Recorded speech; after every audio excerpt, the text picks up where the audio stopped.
Kalau saya dicap termul ya terima kasih karena menurut saya termul itu adalah termuliakan. Termuliakan. Iya kan? Iya. Jangan kita menerasikan itu negatif. Betul. Kalau mereka teliti yang ori, hasilnya yang ori. Makanya saya bilang penelitian kalian ini penelitian sampah. Ini harus masuk ke persidangan. Pak Jokowi jangan cabut laporan ya. Emang lu siapa?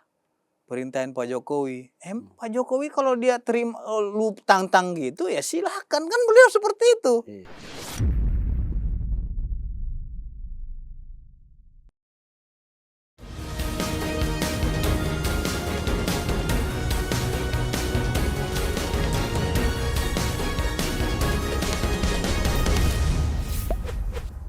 Balik lagi pemirsa kita ke spesial interview. Ini tamu kita kali ini anak muda. Tampang kali anak muda ya Bang? Umur sih nggak muda ya? Umur juga muda. Umur muda. Ini anak muda yang kalau di acara debat nih saya lihat petarung nih. Tapi bukan petinju ya, petarung ya. Petarung dalam tanda petik. Sering berhadapan dengan pihak Roy CS, lawyernya. Bahkan dengan Roy juga. Nyentrik, pernah pakai wig. Itu ngapain? Ini Bang Pitra Ramadhani. Iya. Abang di sini tim lawyernya Pak Jokowi atau No. simpatisan, relawan? Kita ini hanya pengacara mawar. Oh, kalau kata iya. netizen, sang kuda hitam. Tukang cambuknya gitu. Ini dari zaman kasusnya Vina ya? Vina Cirebon, lama. Ya? Bukan hanya kasusnya Vina. Dari mulai kasusnya makar dugaan, makar Kiplanjen, ya kan? Iya. Ya, Egy Sujana, Vina Cirebon. Dan kasus-kasus besar itu saya selalu muncul. Termasuk pernah mendampingi Bang Egy ya? Ya, bukan hanya Egy Sujana aja. Pak Roy Suryo juga pernah kita dampingi. Hah? Wah, ini baru tahu saya nih. Ini pernah jadi lawyer Pak Roy. Jadi tokoh-tokoh yang sedang bermain hari ini ya kita kenal lah. Karena kita bukan anak kemarin sore. Dan bagaimanapun ceritanya. Anak muda ya, bukan kemarin sore ya. Kita punya sejarah dengan mereka. Betul. Gitu. Makanya kalau setiap berhadapan dengan Bang Pitra, bawaannya tensi tinggi terus ya. Memang tipikal saya seperti itu, keras. Dan strength. Gak pernah kita kalau berdebat itu lembek, kemayu. Kalau berdebat kemayu itu ya mending pulang aja dia. Tidur di rumah. Gak usah jadi pengacara kan gitu. Dan saya nonton. Dan Roy Suryo CS tahu juga tipikal saya seperti apa. Ya, makanya dipakai kan nama Roy. Kita kan satset. Kita ini kan satset. Ngeledek nih Bang. Ketawanya ya artinya gitu, Bang. Kita tidak ada musuh di sini. Betul. Makanya netizen menjuluki saya pengacara mawar. Oh, makanya mawar. Karena semua kita bisa komunikasi. Betul. Nggak ada yang nggak bisa dikomunikasikan. Nggak ada yang bisa. Makanya sesuai dengan amanat Pancasila. Permusyawaratan. Iya. Untuk persatuan Indonesia. Betul. Jadi bagaimanapun mereka bilang seperti Kojinudin, ya, Gopur, Kurnia. Saya bilang ke mereka, kalian cari tahu dulu siapa saya. Tiba-tiba Kurnia baru tahu dia. Oh, dulu ini pernah jadi pengacaranya Roy Suryo, Egy Sujana katanya. Ya makanya saya bilang lu cari tahu dulu saya, baru lu debat sama saya bilang gitu. Karena kemarin kan dia wow gitu. Setelah dia tahu kita siapa, baru dia agak santai. Landai ya. Iya, saya bilang gini, kau keras, kita semakin keras lagi saya bilang gitu. Jadi situasinya itu kita mengikuti bagaimana pertempuran ini, kita menikmatinya gitu loh. Dan saya juga bukan musuh Pak Jokowi juga. Saya ketemu Pak Jokowi juga, 4 mata kita bicara. Saya lihat tadi foto abang di. Jadi makanya mereka sendiri yang takut sama saya karena ketemu Jokowi. Salah, jangan kalian musuhi kita gitu loh. Tapi gak dibilang termula Bang. Kalau itu konsekuensi dalam berperang. Kalau saya dicap termul ya terima kasih karena menurut saya termul itu adalah termuliakan. Termuliakan. Iya kan? Jangan kita menarasikan itu negatif. Betul. Tapi saya mengambilnya dari sisi positif. Karena pemikiran saya selalu positif. Dan dalam konteks bernegara kita semua pernah jadi termul, Bang. Iya. Ya kan Pak Jokowi presiden. Bagaimanapun ceritanya, Pak Jokowi adalah bapak tokoh pembangunan nasional. Iya. Kalau keyakinan saya. Betul. Karena apa? Karena sejarah dibangunnya jalan tol ke kampung halaman saya baru di eranya Pak Jokowi. Sama kita berarti, Bang. Aku di Flores juga ngerasa Iya. Beliau bangun jalan tol, bayangin aja dulu saya, Bang, naik mobil dari Jakarta ke Medan. Berapa jam? 5 hari 5 malam. Beh. Bayangin, setelah beliau memimpin, dibangun tuh jalan tol. Tol Merak Bakahuni sampai ke Lampung sana. Ya, sampai ke Palembang. Sekarang itu cuma 1 hari 1 malam udah bisa kita naik darat. Cepat gitu loh. Dulu 5 hari 5 malam, bayangin aja. Iya. Baru sampai kita ke rumah. Iya. Ketemu opung di sana kan gitu. Kalau kata orang Batak kan itu. Izin cutinya juga nggak lama kalau kita yang di karyawan swasta ini ya, Bang. Iya, Izin makanya. cuti ya 3 hari cukup lah. Perjalanan sehari pulang ya. Nah, dan di Medan juga sekarang dengan kehadiran Pak Jokowi dulu, dia sudah bangun jalan tol Medan sampai tebing tinggi. Wah, itu luar biasa. Luar biasa. Berarti beliau sangat perhatian sekali terhadap daerah-daerah yang memang daerah-daerah terisolir. Di Papua juga dia bangun. Labuan Bajo, Bang. Labuan Bajo tempatku juga itu dia dulu 7 jam. Makanya Sekarang 3 jam ada nggak sampai 2,5 seperti sampai 3 jam. gebrakan daripada Pak Jokowi ini? Saya kira nggak ada. Luar biasa beliau. Kan gitu.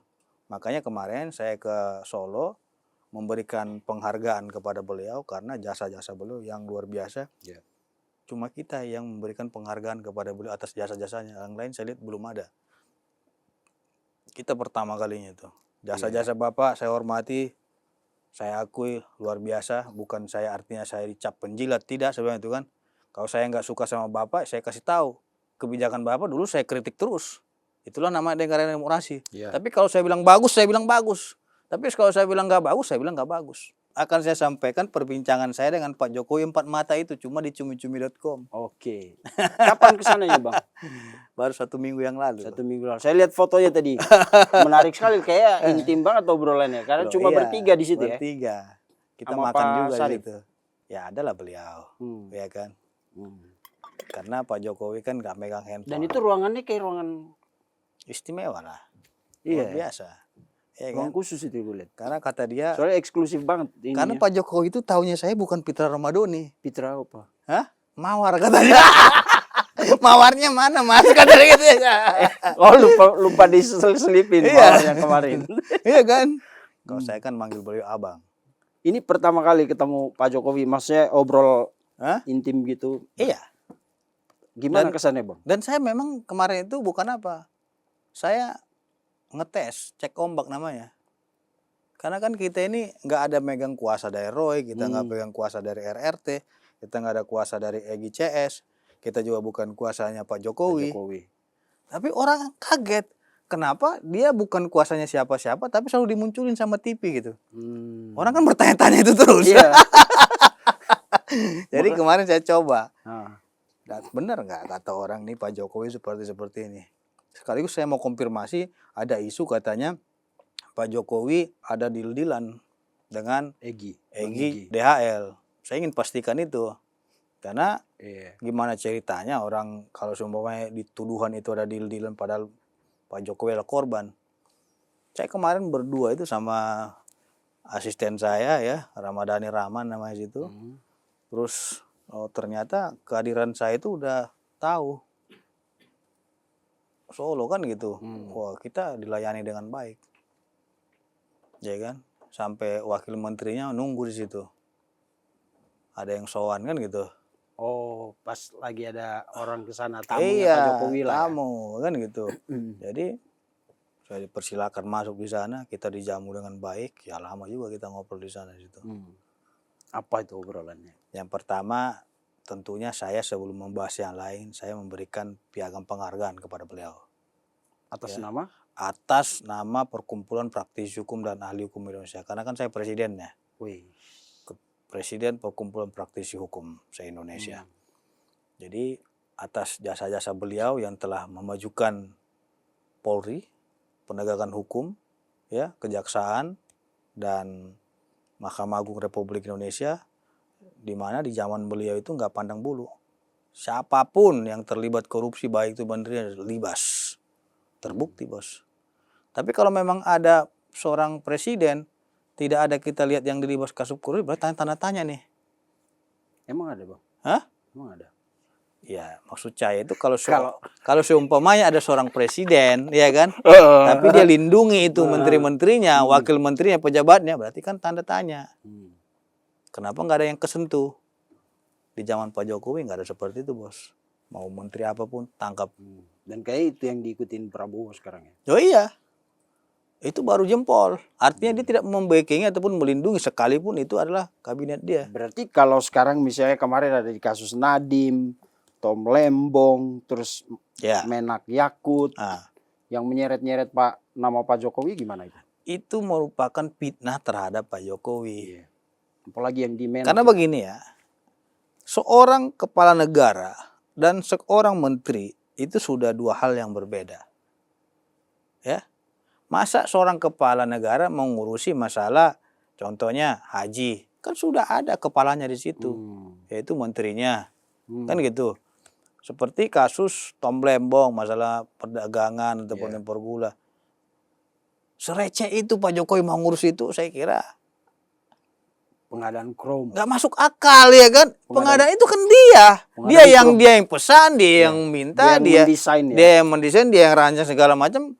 Yang dituduh Pak Jokowi. Anggarannya disiapkan nanti negara. Kucing kejepit juga disuruh, ini Pak Jokowi nih masalahnya, kata dia gitu. Nah, ini yang jadi persoalan. Iya. Emang benar ya semua salah Jokowi itu anekdot sindiran. Kenapa itu orang selalu menyalahkan Jokowi?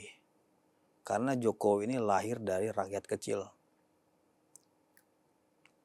Biasanya kalau orang yang rakyat kecil ataupun masyarakat tidak dipandang, selalu direndahkan, Bang.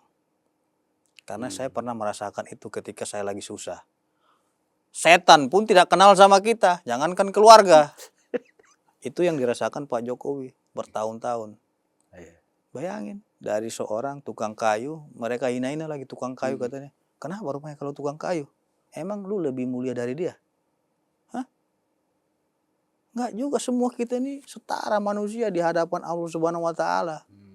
Tapi saya lihat karena baru ini sosok rakyat yang muncul, tidak lahir dari sebuah dinasti politik, tidak lahir dari kekayaan, bergelimangan harta, ataupun dinastik, bapaknya presiden kan, anaknya diangkat, ya, tidak lahir dari militer, ya, beliau dari rakyat yang muncul. Jadi kita hormati itu karena pemimpin rakyat adalah Jokowi. Dan jangan pernah hinakan dia, karena bagaimanapun ceritanya, beliau pernah memimpin Republik ini selama 2 periode. Dan itu Bu Eli dan Eti aja akuin. Iya. Semua karena kepribadian. Menurut dia waktu ketemu Pak Jokowi itu dia kan terkagum-kagum tuh. Kagum beliau. Sampai dia bilang, saya jadi tahu kenapa setelah dia sudah turun pun orang masih berbondong-bondong. Oh, ramai, bos. Orang saya kesananya kemarin, saya kira settingan semua, ternyata rame. Nggak ada settingan, bos. Saya tanya, ini dari mana? Kan orang kan nggak tahu kehadiran saya di situ. Tiba-tiba mereka kaget. Ada pengacara mawar katanya gitu. Tiba-tiba saya udah depan pintu Pak Jokowi gini. Berdiri aja ya. Langsung dipersilakan masuk Bang. Wah, kenapa nggak kasih tahu kalau datang? Kalau kasih tahu kan kita nggak tahu nih. Iya. Ternyata natural, bos. Oh, jadi abang nggak kayak, kan banyak yang bilang kalau mau ketemu Pak Jokowi, saking banyaknya tamu, kalau mau ketemu tuh harus ngasih tahu dulu harus ada jadwal. Memang benar harus ada jadwal. Kalau abang? Tapi itulah istimewanya pengacara mawar. Oh, saya merasa dihormati di situ. Nggak pakai ini ya. Makanya kata ajudannya, Bang, kalau biasanya jangankan sekelas abang, menteri, wakil menteri, ya, di zaman beliau dulu ada jam-jamnya. Karena banyak yang bertamu. Saya ini kan bukan siapa-siapa, saya bilang gitu. Saya juga bukan pengacara beliau. Saya juga bukan pengacara dari RRT. Saya bukan siapa-siapa. Saya hanya rakyat yang ingin mengetahui bagaimana fakta yang sebenarnya. Kalau Pak Jokowi nggak benar, pasti saya putar haluan. Dan bilang, abang langsung klarifikasi itu ya, klarifikasi langsung soal isu deal-dealan itu ya. saya tanya semua di situ karena saya ingin memastikan jangan sampai ada keraguan saya sedikit pun membela Pak Jokowi. Oh, Karena saya nggak dibayar, bos. iya ya. Kita murni fighter. Sampai berantem juga kan udah lihat juga tuh. Iya. Sampai kita mau dipukulin, dikeroyok sama emak-emak ratusan orang segala macam ribut. Terakhir di Nusantara Mana TV ada orang mengambil resiko untuk bela Jokowi seperti itu. Jadi banyak yang fitnah saya katanya Fitra itu udah dibayar miliaran tuh kan gitu. No. Kita ini bela orang tulus. Makanya saya bilang, saya ini sang penunggang kuda. Asik. Kita cambokin tuh yang nggak benar-benar kan gitu. Makanya saya pastikan itu, Bang. Pak Jokowi pastikan itu tidak. Pak Jokowi ketawa dia. Apa kata beliau?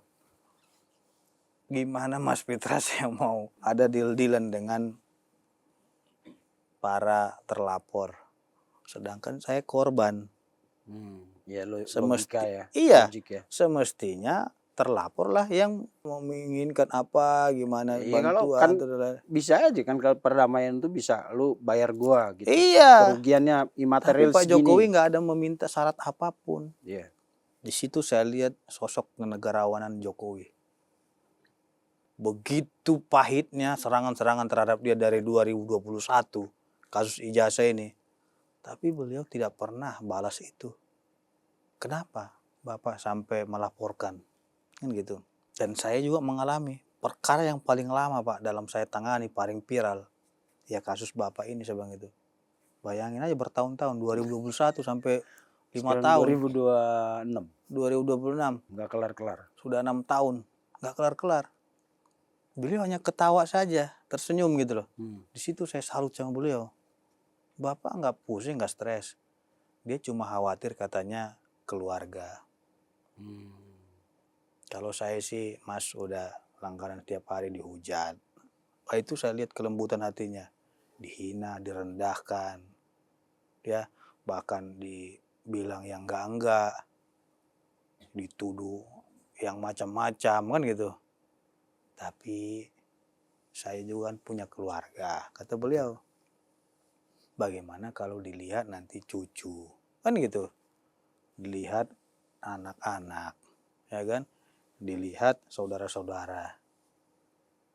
Kita sebagai manusia kan punya harga diri. Kalau harga diri kita diinjak-injak, betul, bagaimanapun ya. Kita bukan manusia namanya itu. Bayangin aja, sudah 6 tahun baru ini beliau respon. Karena sudah dihina sehina-hinanya. Dilaporkan ke Bareskrim Mabes Polri. Dumas itu. Iya, sampai dipanggil loh beliau. Seorang presiden datang bawa ijazah ke Mabes Polri. Kasihan saya melihatnya. Seharusnya jangan mereka ganggu dia lagi di masa tuanya. Dia sedang ngomong cucunya. Ya, gendong cucu dia. Dia sudah tenang. Dia nggak mau ikut-ikutan politik lagi gitu. Tapi selalu diseret-seret. Apa yang terjadi? Saya bilang ke mereka bahwasanya mereka pengecut. Kenapa ketika Jokowi memimpin di Indonesia ini tidak mereka hajar pada waktu memimpin? Kenapa setelah tidak memimpin mereka hajar? Artinya mereka tidak mempunyai mental sebagai petarung. Makanya disitulah kemunculan kita dalam menegakkan kebenaran. Karena tugas saya yaitu meluruskan fakta, bukan menyesatkan fakta. Simpel saja kasus ijazah ini. Itu yang mengeluarkan siapa? UGM. Universitas Gadjah Mada. Kita kuliah yang keluarkan kampus. Kalau kampus sudah keluarkan, ya kampus sudah bilang itu produk dia, mau lu cap itu palsu, asli segala macam, yang keluarkan tanya dong. Bukan Pak Jokowi yang keluarkan surat itu, tapi UGM. Karena dia kuliah di sana. UGM udah bilang itu adalah mahasiswa kita. Jadi lantas kalau mereka bilang palsu, yang mengeluarkan produk juga itu bilang asli, pemikiran siapa yang salah? Siapa yang kita percaya? Sama kayak handphone ini. Contohnya nih kita lihat ini Samsung. Kita mau lihat ini Samsung ini asli atau KW, tentu kita bawa dong ke yang mengeluarkan produk ini, kita tanya, Pak, saya beli produk Samsung nih contohnya gitu. Ini coba cek dong, pasti dibongkar mereka nih, lihat. Taruhlah kita bilanglah ini saya beli di Pasar Pramuka. Pasar Pramuka contohnya kan dia dicek. Dicek dia. Oh, ini KW nih gitu kata dia gitu kan. Iya. Karena dia yang tahu. Itu keluaran dia, tapi kalau dia, oh ini benar asli kita punya. Asli, ada nomor serinya, ada segala macam. Terus dicek dia lagi di tahun penerbitan pengeluaran dia itu. Pengeluarannya, produksinya. Itu sudah dijawab oleh UGM. Nah, kenapa mereka meragukan itu? Pertanyaan saya yang tidak bisa dijawab oleh Rismon CS ketika berdebat di salah satu stasiun televisi. Saya bilang, kalian sudah lama melakukan penelitian, katanya politi. Kalian sudah lama melakukan investigasi. Pertanyaan saya satu saja. Di mana kalian dapat ijazah itu? Kata dia, dari media sosial. Oke. Pertanyaan saya, pernah nggak kau bawa ini ijazah ke UGM? Pak, tolong cek dong, saya dapat ijazah kececer, fotokopian. Benar nggak ini ijazahnya Pak Jokowi? Oh, kenapa saya harus tanya itu? Lah. UGM dong harusnya, kata dia. Emang itu produk UGM. Kamu jangan marah-marah dulu, saya bilang gitu. Contohnya ini kececer, pasti saya tanya, ini milik siapa kan gitu? Iya. Contohnya saya dapat dompet nih. Ini dompet siapa nih? Pasti kan saya tanya. Pemiliknya dia. Pemiliknya siapa? Ya UGM. Penerimanya siapa? Pak Jokowi. Kalau ada tulisan nama Pak Jokowi di ijazah yang mereka temukan itu katanya kececer di media sosial, tanya kepada yang mengeluarkan. Kalau sudah ada pengurangan di dalam contohnya nomornya, tanggalnya perubahan, itu bisa dimintai pertanggungjawaban pasal 32, 35. Makanya itu yang dilaporkan oleh Pak Jokowi. Karena tidak sesuai lagi dengan aslinya. Itu bos. Pengubahan dokumen elektronik. Nah, itu yang mereka persoalkan juga kemarin di pasal itu, Bang. Mereka bilang, kok jadi ada sampai mereka datangkan ahli? Karena mereka nggak mengerti hukum. Kalau mereka mengerti hukum, mereka akan bawa yang mereka temukan dulu sebelum mereka teliti. Bawa dulu ke UGM, baru mereka teliti.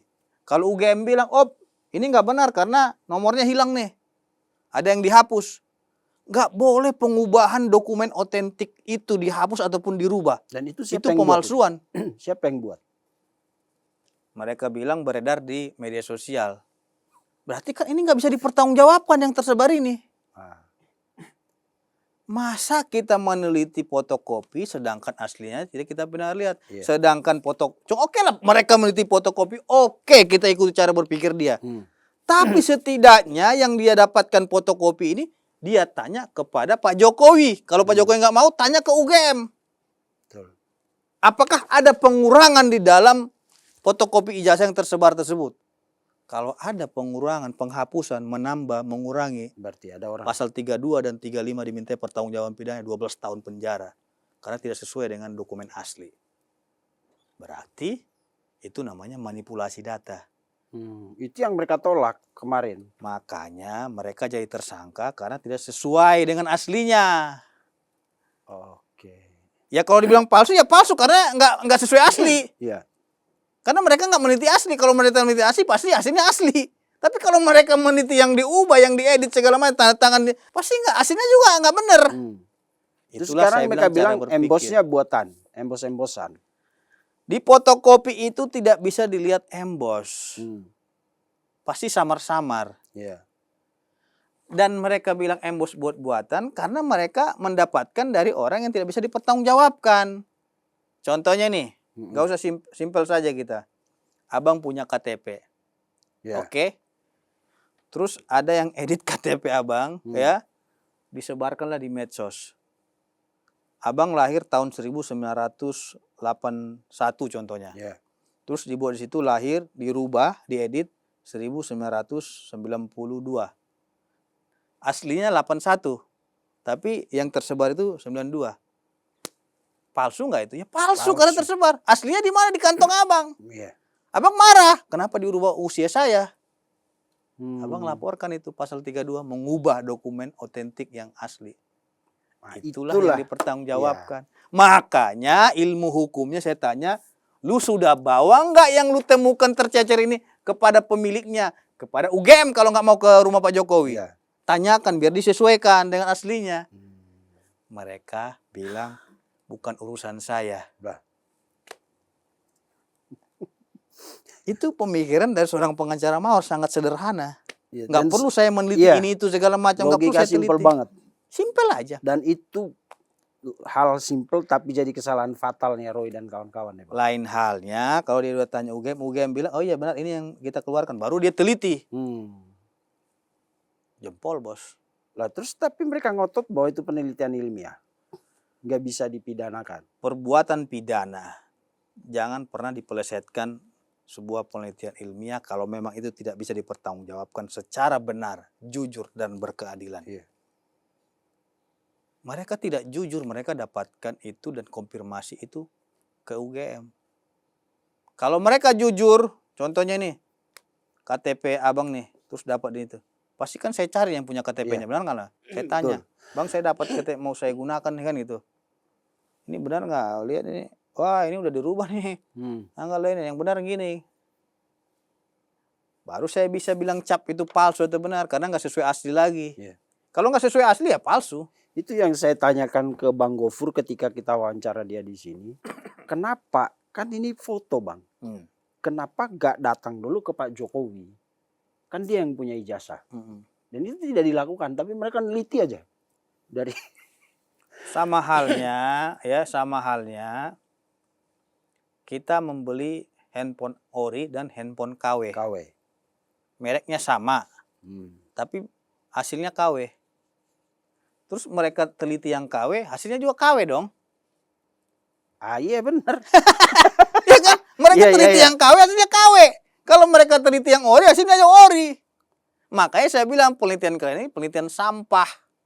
Karena yang kalian teliti itu dapat dari kecacar di medsos. Siapa yang menjamin tidak ada pengubahan nama, tidak ada pengubahan tanda tangan, tidak ada pengubahan tanggal, tidak ada pengubahan emboss, tidak ada penghapusan watermark. Sekarang hologram diomongin. Itu gimana tuh, Bang? Katanya punya Pak Jokowi nggak ada kalau hologram. mengikuti mereka ini nggak akan selesai. Benar sih. Saya nggak jadi minum nih, Bang. Sampai salto 1000 kali kita juga, sampai patah kaki kita itu nggak akan selesai.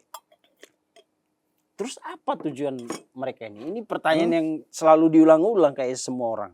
Apa tujuan? Mereka ini sekarang sedang terperangkap dalam permainannya mereka sendiri. Oh, jadi kayak anak kecil yang ingat gak Bang? Dulu banyak video yang anak kecil masukin itu ke celah pagar. Keluar gitu ya? Nggak bisa keluar. Kayak gitu ya? Kau yang memulai, kau yang akhiri. Tapi susah mereka akhiri sekarang. Udah terlanjur diproses. Ada yang berhasil. Oh, Eli dan Neti. Yeah. Dia kliennya mulai, dia yang akhiri. Datang ke Jokowi, selesai. Kalau saya lihat sih Bu Elida emang dia benar-benar straight ke aspek hukum. Iya. Nggak perlu. Makanya saya bilang, dia berhasil menjadi seorang pengacara yang memenangkan kliennya. Nggak banyak cerita, tiba-tiba SP3. Nggak pernah muncul di TV. Ya walaupun seumpamanya kita berseberangan, tapi saya akui oke nih orang. Yeah. Karena apa? Lu nggak perlu banyak teori ini itu, yang penting klien lu selamat. Itu emang tugas mulia pengacara. Tapi sangat aneh sekali ketika ada seorang pengacara spesialisasinya memasukkan kliennya ke penjara. Waduh ini. Dan dia bangga gitu. Kliennya masuk penjara. Hah? Saya nggak ngeledek orang, saya lucu ini omongan abang yang lucu. Kok ada spesialisnya itu. Kan lawyer tuh nyelamatin klien. Karena apa?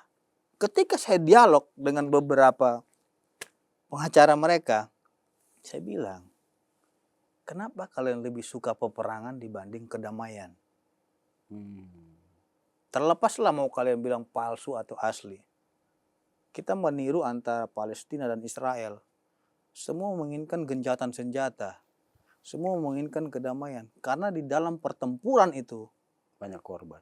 Banyak menimbulkan korban dan kesengsaraan. Yang sengsara siapa? Keluarga daripada klienmu. Keluarga daripada korban. Mau lihat bertikai terus tiap hari. Saling serang, saling lapor sana sini sikut. Dia melarang kliennya untuk berdamai. Sedangkan Kode Etik Advokat Indonesia memerintahkan setiap advokat harus mendamaikan kliennya terlebih dahulu. Sebelum masuk kepada sengketa. Kalau sudah tidak temu titik damai, boleh. Perang. Ya kan ada mediasi Bang. Itu Setiap perkara ya ada mediasi ya. Bukan cuma setiap perkara semua itu ada mediasi. Bahasa halusnya semua orang itu ada klarifikasi. Sekalipun itu di kepolisian. Sekalipun itu diberikan dulu klarifikasi dia untuk menjawab. Yang sebenarnya begini. Ini tidak. Tidak kasih poin langsung dar. Iya. Terus ini harus masuk ke persidangan. Pak Jokowi jangan cabut laporan ya. Emang lu siapa? Perintahin Pak Jokowi. Pak Jokowi kalau dia terima lu tantang gitu ya silakan. Kan beliau seperti itu. Iya. Orang barangnya ada di saya. Lu mau baik silakan. Lu mau nantang ke persidangan juga silakan. Oh jangan ajari Jokowi bos. Dia ini adalah bapak tokoh politik nasional. Iya. Nggak usah saya ajari lah dalam berpolitik beliau. Kingmaker katanya. Iya. Bukan saya yang bilang bukan ya. problem making ya, kingmaker. Walaupun saya ini adalah TKN Prabowo Gibran. Dan saya ditempatkan di TKD Prabowo Gibran DKI Jakarta. Tahu nggak saya sebagai apa di sana? Sebagai wakil ketua bidang strategi Prabowo. Bidang strategi bos. Jadi saya tahu bagaimana pertempuran ini. Dan saya lihat pola-polanya strateginya saya tahu betul. Dan saya bisa baca itu. Apa yang abang baca bang? Dari ribut yang saya juga pening pala lihatnya. Tiap hari. Yang saya pikir gini loh bang.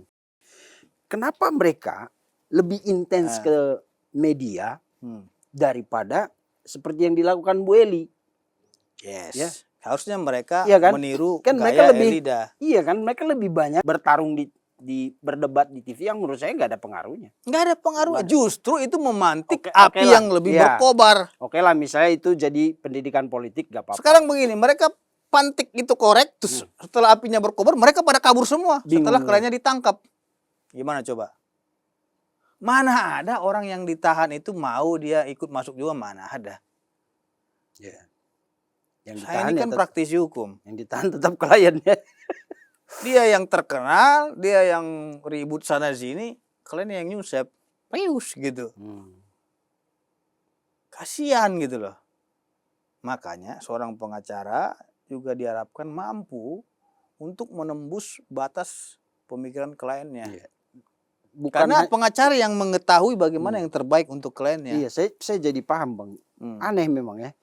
Bukan hanya tidak mendorong untuk berdamai, bahkan orang yang sudah berdamai pun diprotes itu. RJ-nya nggak sah, makanya saya SP3-nya nggak sah. Saya bilang di beberapa live dialog dan perdebatan, cuma setan yang tidak menginginkan perdamaian. Apakah masuk kategori itu? Silakan Anda menilai, saya bilang gitu. Benar nggak? Kalau kita berdamai, maaf-maafan Idul Fitri contohnya kan, kita saling memaaf-maafkan, kan setan kepanasan dia, terbakar. Jangan, kata dia gitu. Makanya saya bilang kalau Anda merasa setan, berarti Anda tidak menginginkan perdamaian. Jangan juga orang berdamai, tapi Anda menciptakan permusuhan. Kalau Pak Jokowi itu sebenarnya dia nggak mikir perkara ini, terus terang bos. Saya tanya dia, Bapak pusing nggak? Ketawa dia. Enggak mas, kata dia gitu. Lebih pusing dia mikirkan bagaimana nasib bangsa ini. Ke depannya. Itu nggak dipikirkan dia itu. Tinggal lagi dia menjaga perasaan keluarga. Dan mereka tidak tahu, mereka ini sedang menabuh genderangnya sendiri. Artinya, mereka ketapel Pak Jokowi, tapi ketapelnya kebalik ke mereka. Jadi kita kalau main ketapel kan kepak gitu kan mukanya sendiri. Itu yang gak mereka sadari. Dan saya melihat pengacaranya juga gak bisa membaca situasi dinamika ini. Pokoknya hajar terus. Hajar terus. Ya, makan gak makan yang penting kesohor kata dia gitu kan. Asal tekor kata dia gitu. Terus setelah masuk nyungsep gak ada yang mau tanggung jawab. Oh bukan saya tuh, bukan saya tuh, dia aja. Udah, selamat Anda menjalani masa penjara katanya. Bye-bye. Iya, pergi dia. Hati-hati sambil ya di piknik dalam. dia di Ancol sana ataupun di apa. Cuma itu yang bisa dia, main suling dari sana kan. Piulit, tiut, tiut, karena sedih. Kan gitu. Kliennya masuk penjara. Gimana? Tadi gagal dia bang sebagai lawyer bang. Itulah saya bilang. Harusnya dia lebih mengutamakan kepentingan kliennya sendiri dibanding egonya sendiri. Kalau saya sih bodoh amat. Mau dia bebas, mau dia itu, kita no problem. Dan kita ini nggak ada beban gitu. Oke bang, ini ada dokumen. Ya ada teman lah yang ngasih bang. Surat kuasa dari Roy Suryo, dari Rismond, Dr. Tifa dan Roy Suryo. Oke. Nah, ini ada nama-nama lawyer. Ada sekitar berapa ini? 2, 4, 6, belasan lah. Ya. Ditandatangani pada tanggal 26 November 2025. Berarti dari November 2025 inilah orang-orangnya. Termasuk Pak Jahmada yang waktu itu ada di Rakyat Bersuara kalau tidak salah. Dan dia tegaskan di situ bahwa orang-orang ini. Nah, nama Abdul Ghafur dan Kozinuddin tuh gak ada di sini. Ya itu. Nah, sekarang secara dari segi profesi advokat ya bang. Ya. Kalau misalnya gak ada kuasa, tapi misal terus ada yang lawyer yang mengklaim lawyer berbicara atas nama klien, itu apa hukumnya? Itu namanya koboi. Ya. Yang tembak sana tembak sini kan gitu. Kalau berbicara hukumnya, itu diatur di dalam Kode Etik Advokat Indonesia yang dibuat oleh 7 organisasi advokat, bahwasannya seseorang yang bukan kuasa hukumnya dilarang mengatasnamakan pemberi kuasa tadi yang dia bukan pemberi kuasa, dan itu ilegal kalau dia nggak ada kuasa. Nah makanya kalau ada orang, contohnya nih ya, kalau ada orang mengklaim, oh saya adalah pengacaranya Prabowo gitu kan, padahal dia nggak ada kuasa Prabowo, itu adalah kebohongan publik. Nah siapa nih bang? Gitu. Oke, saya tahu di arah. Nah, kemarin ini contoh tadi ya bang. Iya itu kan contoh. Contoh. Kita kan tidak menuduh. Kita nggak menuduh ya. Dan contoh itu merupakan suatu edukasi kepada masyarakat, jangan pernah mengklaim orang lain. Betul. Itu bahaya gitu itu soalnya. Dan saya menonton juga kemarin Jamada ya Girsang, karena kita juga sama-sama anak Medan ya. Iya. Dia bilang ya saya juga kaget dan heran, aneh juga kata gitu kan. Kalau ada yang mengaku-ngaku mengatasnamakan Roy CS kata dia gitu. Ya kalau bisa jangan Roy CS dong. Dia kliennya siapa dia sebut aja kliennya itu gitu kan. Jadi lebih enak, kita aja nggak bingung gitu. Artinya ini kan juga membingungkan masyarakat. Ya betul. Sebenarnya lu mewakili siapa? Kalaupun sumpamanya lu ada kuasa, lu tunjukin kuasanya biar jelas. Ya benar juga pemikiran daripada si Jamada ini. Saya bingung loh bang, kok orang-orang kayak yang di sini ya. Kalau Petrus Celestinus sih saya pernah lihat dia tampil di mana, 2 sisi atau apa gitu program itu. Tapi yang lain-lain ini bang, termasuk Bang Jamada yang menandatangani ini nih ya, menandatangani surat kuasa ini itu Jamada. Ini surat kuasanya RRT ya? RRT. Oke. Jamada dan Refli Harun sama Pak Muhammad Taufik. Tapi yang saya lihat mereka kayak kalah suara itu sama Bang Ahmad Kozinuddin. Ya maksudnya yang lebih banyak bicara apa karena katanya non litigasi itu aturannya gimana sih bang sebenarnya? Kalau ada litigasi dan non litigasi itu? Setahu saya kuasa itu dalam perkara yang sama itu hanya satu. Oh, kalau litigasi ya litigasi gitu. Contohnya nih, saya pegang kuasa perkara pidana dalam pokok perkara, contohnya penipuan. Terus saya kasih lagi ke kuasa yang lain, itu melanggar kode etik. Oh, nggak boleh, gitu loh. Harus satu kuasa dalam perkara yang sama. Kalau ada orang yang terus bicara gitu gimana? Apa? Iya, tinggal dilihat aja dalam surat kuasa ada nggak nama dia di situ. Kalau nggak ada, ya dipertanyakan. Berarti pendampingan ke polisi nggak boleh dong dia? Ya nggak bisa, karena legal standingnya itu. Dia memiliki logus standi apa gitu. Jadi kalau ada pengacara preskon depan Polda atau Mabes gitu, tapi nggak ada surat kuasanya gimana? Mungkin relawan, kita nggak tahu. Ya kalau relawan Masa sah-sah ada aja. lawyernya? Masa ada lawyer Mungkin relawan? mau niru Suka relawan gitu. mungkin mau niru seperti relawan Jokowi gitu kan. Oh, ini relawan RRT Ya, misalnya. bisa jadi. Tapi kalau dibilang dia saya adalah pengacara ini tapi dia nggak ada kuasanya, itu dipertanyakan, Bos.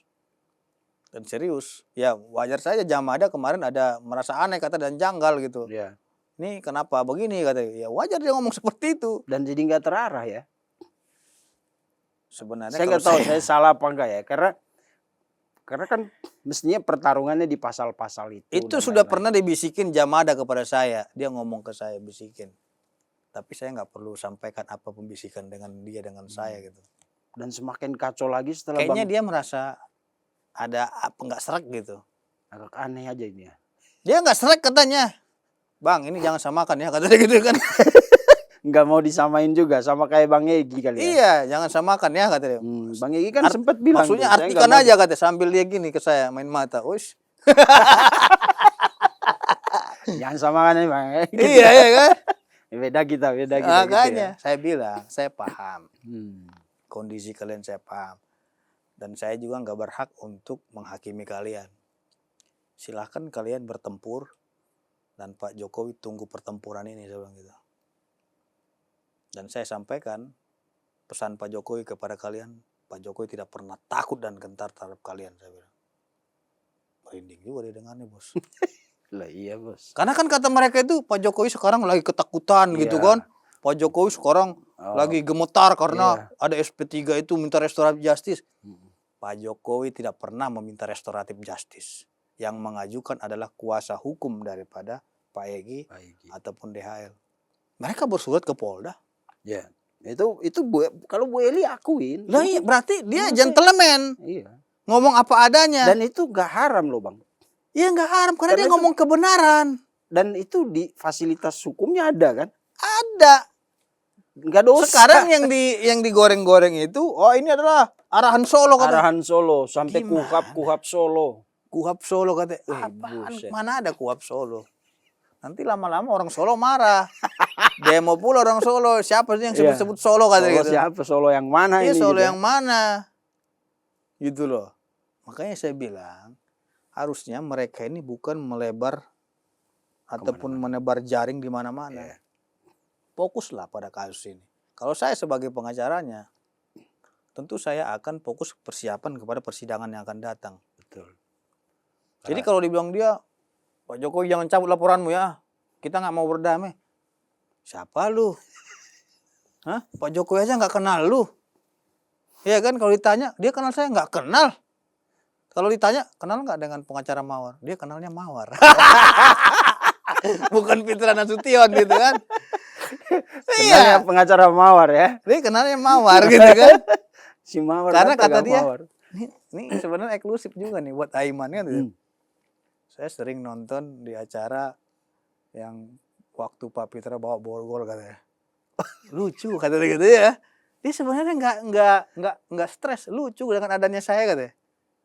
Dia malah terhibur katanya dengan hadirnya saya gitu. Enggak, itu kenapa Abang bawa borgol? Itu Hah? Abang mau melecehkan orang Bukan. atau apa sebenarnya? Tidak ada. Atau karena menurut Abang ini kayaknya nggak penting ini kan ini. karena adanya sebab akibat.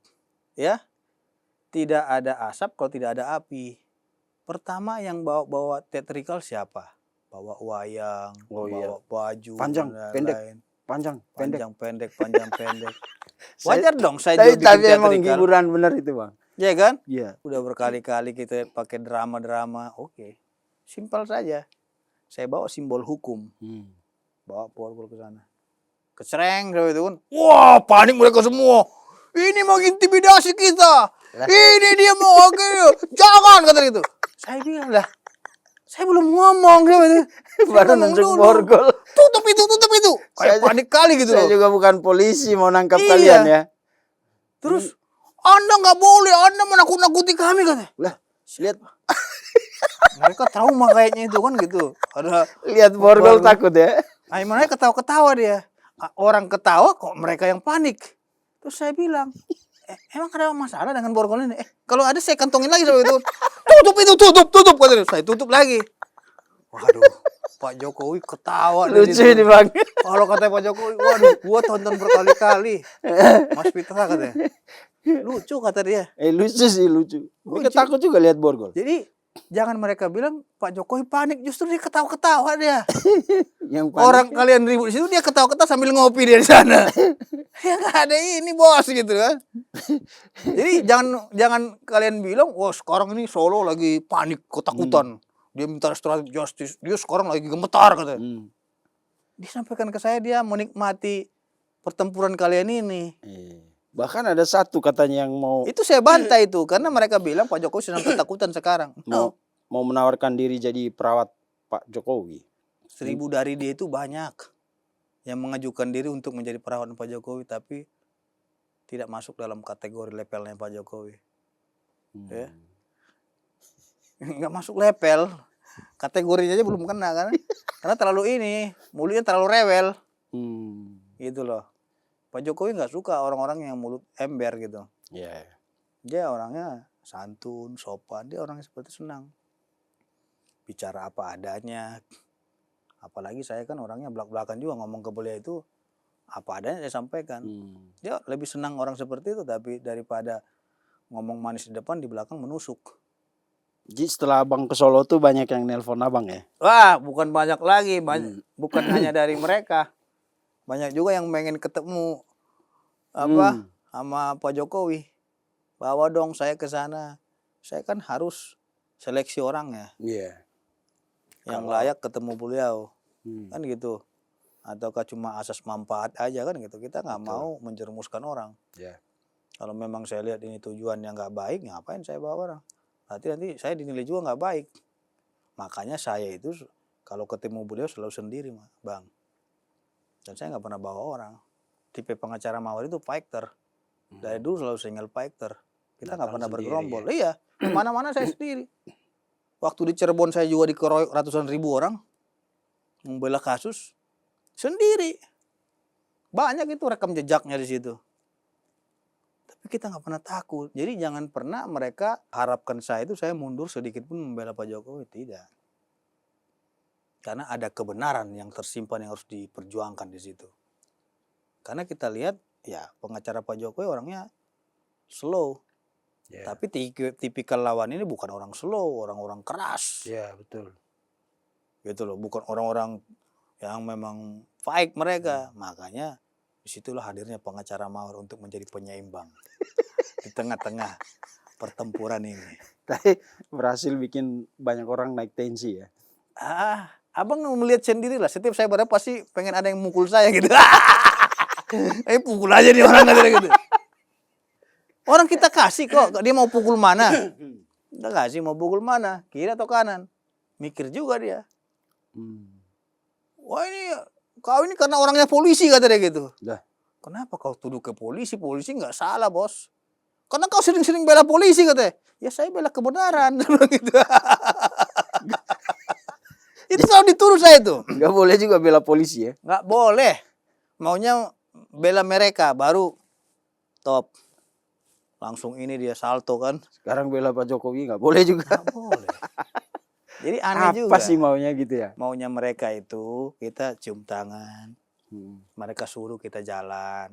Kita bela mereka mati-matian. Kalau perlu kita gorok leher kita. Baru mereka tepuk tangan. Hebat gitu. Buktinya ini udah mau nyungsep kliennya masih aja mereka tempur-tempur. Iya. Termasuk ke Komnas HAM. Itu apa? Komnas HAM itu nggak guna. Nggak ada taringnya. Mau 1000 apa juga nggak guna. Karena itu bukan kewenangan Komnas HAM dalam perkara ini. Kecuali kasus-kasus pembunuhan, ya kan? Ya, atau pelanggaran HAM, pembantaian dan lain-lainnya, atau penyiksaan. Logika saya kalau mereka ke Komnas HAM itu mereka merasa emang mereka disiksa. Hak asasi mereka dilanggar. Gitu. Hak asasi yang mana? Diinjak-injak. Emang mereka nggak melanggar hak asasi Jokowi? Dipitnah, dihina, direndahkan, dilaporkan, dicaci maki, ada lagi bikin-bikin meme. Emang kamu nggak melihat dari sisi korban? Tapi Pak Jokowi nggak ada tuh playing victim. Dia hadapi itu, biarkan berjalan.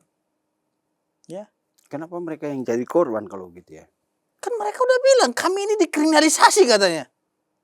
Lah kemarin katanya laporkan aja, jangan berhenti. Mereka bilang ini mengkriminalisasi peneliti. Tanya Tipa, lu peneliti apa lu? Lah secara hukum Bang, peneliti itu apa sih sebenarnya? Nah, peneliti Secara hukum, kalau pengertian umum kan kita tahu lah peneliti Ya. itu siapa. Tapi Peneliti. dalam dunia hukum itu apa posisi, apa legalitas seorang peneliti itu kayak seorang gimana? peneliti itu adalah seorang yang ahli Mm-mm. dengan menggunakan metodologi keilmuan yang sahih dan riset-riset yang dipertanggungjawabkan dan sah secara hukum. Contohnya saya S3 doktor, disertasi saya terkait dengan advokat. Saya meneliti bagaimana problem yang ada di dunia advokat itu. Tentu kalau saya meneliti, saya harus mendapatkan bukti-bukti riset itu yang legal dan sah dong. Yeah. Kemana? Contohnya masalah perizinan. Saya pasti akan datang ke dinas perizinan. Mengenai perizinan ini, bangunan ini, bagaimana itu. Saya kan minta ke mereka. Tapi kalau saya dapat suratnya itu dari media sosial, saya teliti itu, orang dinas perizinan nggak pernah keluarkan itu, berarti kan penelitian saya itu nggak benar dong. Abal-abal. Karena nggak legal. Bisa dibilang abal-abal. Ilegal ya kalau bahasa hukum Itu ilegal. tadi. Makanya saya bilang penelitian itu harus sahih, penelitiannya memang bisa dipertanggungjawabkan, sumbernya juga jelas. Kalau penelitian sumbernya aja nggak jelas, itu bukan penelitian namanya. Apa itu? Hah? Apa namanya? Itu namanya cari masalah. Saya teliti contohnya, saya ingin meneliti KTP Abang. Apakah KTP itu asli atau tidak? Saya pastikan ke Disduk Capil dong. Iya, yang mengeluarkan. Karena Betul. saya dapat tersebar nih KTP Abang nih. Ya kan? Apakah KTP dia ganda atau tidak kan gitu. Iya. Saya tanya ke Disduk Capilnya dong. Saya pengen coba cek dong itu. KTP dia ada berapa? Itu baru penelitian, baru saya teliti. Ini kenapa namanya beda, ini hurufnya salah. Baru ini. ada turunannya kemana lagi. Itu gitu. Baru legal. Tapi kalau memang lu nggak cek kepada yang mengeluarkan, nah itu namanya ilegal. Sumber tunggal, artinya, objeknya tunggal banget iya, itu. Berarti kita sudah menghakimi orang. Itu yang saya bilang sumber utamanya itu adalah UGM. Kalaupun itu palsu, yang melaporkan itu sebenarnya bukan kamu gitu loh. Siapa? Ya UGM, karena nama mereka dicatut. Ya betul. Kalau ijazah itu palsu, karena di situ kan Universitas Gajah Mada. Seolah-olah UGM yang mengeluarkan, padahal UGM tidak mengeluarkan. Yang keberatan UGM-nya dong. Contohnya Abang cumi-cumi.com, dicatut orang di YouTube, dibuat di situ cumi-cumi, padahal itu bukan produk cumi-cumi. Abang berhak untuk laporkan, kenapa lu jual nama kita? Betul. Siapa yang bisa melaporkan? Bukan saya. Ya itu yang mempunyai hak itu, ya UGM. Legal standing dia untuk melaporkan Pak Jokowi nggak ada, makanya dihentikan. Iya, dan kalau tadi Abang bilang kan Pak Jokowi itu rakyat biasa ya. Rakyat biasa. Masa waktu dia jadi wali kota UGM mau mempertaruhkan nama besarnya untuk seorang rakyat jelata yang mau jadi wali kota ya kan? Dia pengusaha kayu doang. Gak usah pun dia pakai ijazah S1, pakai ijazah SMA aja dia jadi presiden kok.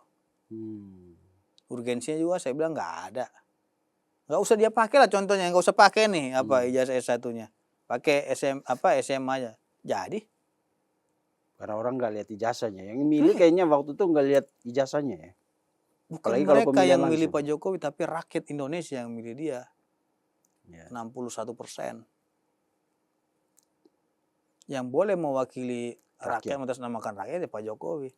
Sekarang mereka mewakili siapa tuh Pak Prabowo? Saat ini Pak Prabowo. Ya, mereka sekarang mau mengatasnamakan rakyat kata dia. Rakyat yang mana? Berapa persen lu dapat? Jangankan 1% ya. Kumpul aja dulu di Monas berapa orang kalian kumpulkan, paling cuma 3 orang gitu. Sama mereka gitu dibawa. Uji ombak aja dulu kalian. Ya, kalian ini kumpul aja dulu di Monas. Ada nggak 61% terkumpul di situ? Nggak ada. Karena dia tidak berhak untuk mengatasnamakan rakyat. Makanya saya bilang, ini adalah perjuangan rakyat. Kita memperjuangkan masyarakat. Saya bilang, kau yang usah banyak ngomong kau. Saya kan orangnya to the point. Kau bilang rakyat mana yang kau perjuangkan? Ya rakyat Indonesia, saya juga rakyat. Saya bilang gitu. Saya nggak merasa kau mewakili aku. Saya bilang gitu kan. Diam dia langsung. Ya nggak usah lah, kau nggak beretika katanya gitulah. Kenapa Anda larinya ke tidak beretika? Emang selama ini kalian beretika? Menghina-hina Pak Jokowi? Nggak ada masalah itu. Gitu. Tapi kok ini kan sebenarnya kalau kita mau ngomong ya ngikutin argumentasi teman-teman Roy Suryo dan kawan-kawan itu. Ah, Saya pernah wawancara Bang Roy. hmm. Sempat ini juga saya lihat argumentasinya boleh juga. Tapi kemudian setelah ini masuk ke proses hukum, setelah laporan Pak Jokowi, kemudian kan banyak orang yang bicara itu, ada ahli. Saya ngelihat bukannya saya mau mendukung Pak Jokowi atau apa, saya pikir kayaknya ini logis dan sederhana banget seperti yang tadi Abang bilang, itu sepakat. Simpel. Kenapa lu gak ke tempat barang ini dikeluarkan? Malah lu Ya. itu yang Ini saya kalau saya bisa jujur ya, Hmm. kalau memang Roy Suryo itu saya akui dia jenius. Ya, dia jago dia. Dan dia bagaimanapun ceritanya pernah saya pakai sebagai ahli ITE. Ya, karena dia ahli telematika. Tapi dia salah langkah. salahnya di mana itu? Dia meneliti yang tidak sumbernya. Oke, ya itu sepakat sih. Itu tadi saya bilang, kalau lu teliti yang aslinya pasti hasilnya asli.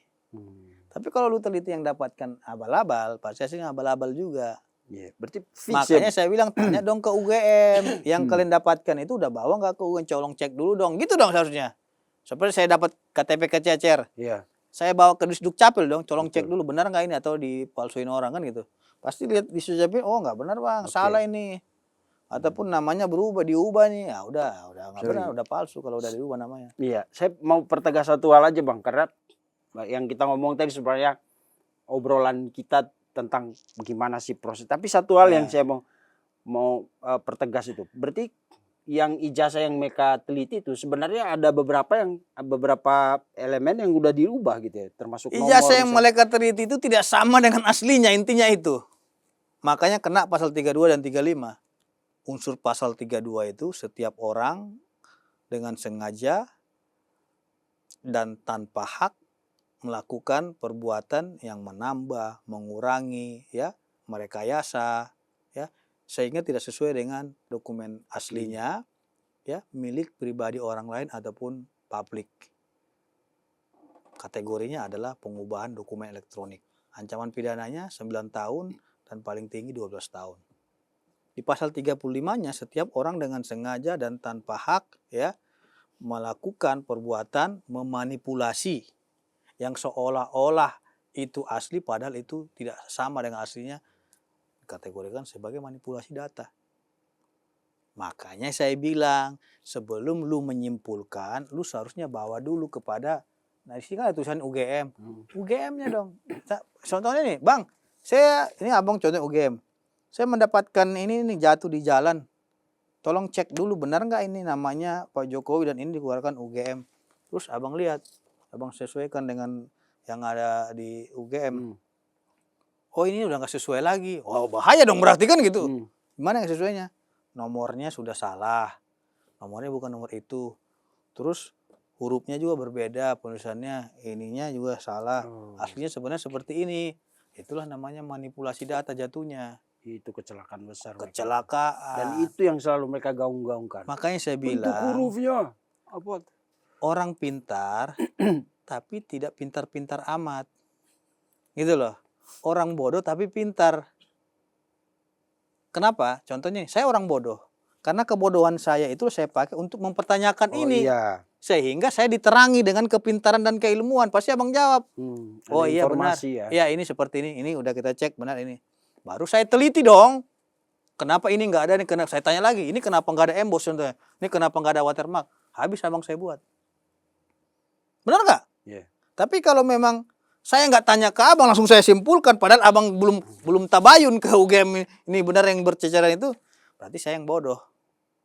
99,999% salah itu. Makanya saya bilang tidak bisa dipertanggungjawabkan hasil penelitiannya. Karena apa? Karena belum dimatchingkan kepada yang mengeluarkan. Logika sesimpel ini aja enggak?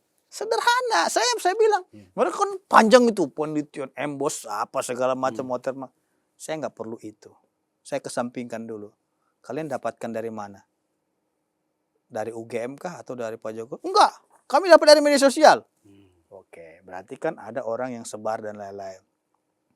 Yang kalian dapatkan fotokopi ini kan ada tulisannya Universitas Gadjah Mada. Berarti kan yang keluarkan itu dong. Lu sudah bawa nggak ke sana? Nggak perlu saya itu, kata dia gitu. Lah, Kan dapat tadi katanya kececer. Dapat gitu di lain-lain. Tanya dong kepada yang punya itu. Atau kalau semuanya nggak mau ke UGM, tanya ke Pak Jokowi. Baru nanti saya lihat contoh ijazah saya. Oh, bentar ya, saya sesuaikan dulu gitu. Ini, beda nih Mas gitu kan. Karena Atau kalau mau simpelnya, kalau ada fotokopi pasti ada aslinya dong. itu. Ya kan? Kalau yang kalian teliti fotokopinya ya pasti bukan Poinnya di asli. situ. Poinnya di situ. Iya kan? Simpel kan enggak sih? Sangat simpel Kalau sekali. ada fotokopi Tapi pasti ada dibuat asli. ruwet. Yang KUHP Solo, yang lain-lain. No, saya bilang itu mereka itu nggak ada nilainya. Nilainya di situ, di sumbernya. Oke, jadi Bang, ini saya paham Bang, Abang sibuk nih. 1 kalimat, 2 kalimat aja Bang untuk menyimpulkan keruwetan Oke. kasus ini. Saya ingin menyampaikan sebuah adagium hukum yang mengatakan contra pactum non palet argumentum. Suatu kata-kata tidak bermakna di hadapan fakta.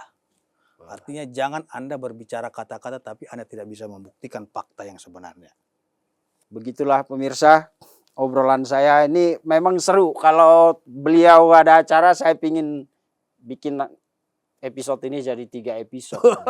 Luar biasa. Karena banyak sekali. Saya sering ikutin. Makanya saya bilang perdebatan kalau media sudah undang saya sekali pasti ketagihan. Perdebatan abang di TV emang benar kata Pak Jokowi itu lucu waktu abang bawa borgol. Dia nonton itu. Aku dia juga. Ketemu saya itu tahu nggak ngomong apa? Masih bawa borgolnya nggak? Kata gitu. Justru Pak Jokowi yang nggak takut dilihat borgol ya. Iya, dia kata, loh, kok Bapak tahu? Tahu dong, katanya gitu kan. Gue juga kaget. Ternyata selama ini dia perhatikan saya. Sayanya aja nggak pernah datang ke dia gitu loh. Iya. Dan saya sepakat Bang. Tadi abang bilang yang soalnya lawyer Pak Jokowi ini slow. Itu sementara nggak bisa. Ini kan sudah papu-papu. Ya, saya bayangkan. Artinya mereka ini udahlah kita jangan main nyerang gitu. Iya. Soalnya saya lihat Bang Yakub tuh. Wih sabar juga ini orang padahal anak muda kan. Kalau itu cocoknya di corporate lawyer, perusahaan-perusahaan boleh lah. Iya. Ini adalah dunia lapangan, ini adalah dunia hukum rimba. Betul ya. Makanya saya diterjunkan di situ, bus gitu. Karena argumentasi hukumnya Bang Yakub. Mereka nggak peduli itu. Nggak peduli, bener. Mau kita bilang itu, makanya saya cuma to the point aja, sumber aja deh intinya itu aja. Betul ya. Langsung mingkem ya. Langsung diam, bingung mereka. Bener juga kata mereka. Iya, simpel sebenarnya. Ada fotokopi pasti ada asli. Masa fotokopi nggak ada asli? Itulah saya bilang tadi. Mereka tidak compare ke sumbernya langsung. Ya kalau memang yang tersebar itu sudah nggak sesuai, sudah hasil rekayasa, hasilnya juga hasil rekayasa. Ya yang kata abang bilang, kalau yang lu teliti KW ya hasilnya KW. KW. Iya kan? Nggak ori lagi. Simpel banget barang ini ya. Sederhana. Itu orang makanya saya bilang, kalian ini nggak punya nilai, poin. Kita nggak usah bahas sampai sekolah di mana dia dan lain-lain, ke kuburan segala macam, sampai mereka kuburan ya kan. Ya, sampai mereka karaoke dan lain-lain, sampai menenangkan pikiran katanya gitu. Sampai mancing ya kan. Nggak perlu itu, saya cukup 1 detik aja. Tanya ke sumbernya. Dari mana lu dapat? Kalau sumbernya nggak sesuai, pasti sumbernya yang menuntut. Contohnya nih, saya bikin tuh video konten cumi-cumi. Kalau nggak dari sumbernya pasti abang tuntut saya. Oh ini lu mengatasnamakan cumi-cumi karena nggak lu tulis sumbernya dari mana. Iya. Gitu kan? Betul. Gitu, simpel saja. Di media juga ada etikanya itu. Ada etikanya. Harusnya tulis sumbernya dari sini kan gitu. Kalau sumbernya nggak jelas, terus masa dia sumber dia tercecer, gitu kan? Aneh juga. Karena namanya tercecer. Kalau katanya sumber UGM, karena dari Komprim. Sumber dokumentasi UGM. Nah, itu baru saya angkat sumber jempol. Sosmed. Kan aneh juga. Sosmed mana nih kan gitu. Sosmed UGM. Makanya saya bilang berarti kan mereka dapatnya yang nggak jelas. Hasilnya juga nggak jelas. Atau kalau sosmed minimal sosmed UGM lah ya. Iya, harusnya dari sosmed. Tapi kan itu nggak bisa, harus diuji lagi. Benar nggak itu keluaran UGM? Ini boleh dibilang pakar telematika atau pakar digital dimakan oleh ilmunya sendiri ya. Salah pergaulan aja. Terima kasih Bang Pitra. Ya. Pemirsa, di tengah suasana tegang setelah Bang Egy itu kayaknya ngobrol sama Bang Pitra ini seru banget sih, karena bisa membuat persoalan yang sangat ruwet ini jadi sangat sederhana. Iya. Kita tunggu lagi kedatangan beliau karena episode-nya kayak masih panjang ini, Bang. Karena Belum lagi nanti kita bicara apa? Gibran Endgame. Wah, itu mah ranah kita kalau di politik. Terima kasih Bang Pitra. Ah. Pemirsa, sampai jumpa di episode selanjutnya. Terima kasih sudah menonton. Jangan lupa like, komen, share, dan subscribe video cumi-cumi.com.